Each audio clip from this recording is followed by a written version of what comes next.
పుట్టా సుధాకర్ యాదవ్ అనే నేను శాసనసభ సభ్యునిగా ఎన్నికైనందుకు శాసనం ద్వారా నిర్మితమైన భారత రాజ్యాంగం పట్ల నిజమైన విశ్వాసం, విధేయత చూపుతానని, భారతదేశ సార్వభౌమాధికారాన్ని, సమగ్రతను కాపాడుతానని, నేను స్వీకరించబోయే కర్తవ్యాన్ని శ్రద్ధాశక్తులతో నిర్వహిస్తానని దైవసాక్షిగా ప్రమాణం చేస్తున్నాను.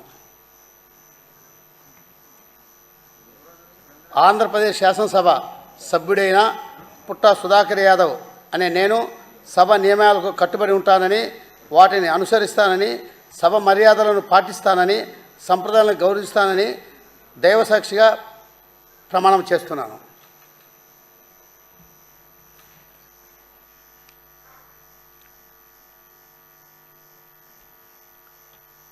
శ్రీ సునీల్ కుమార్ పాసిం.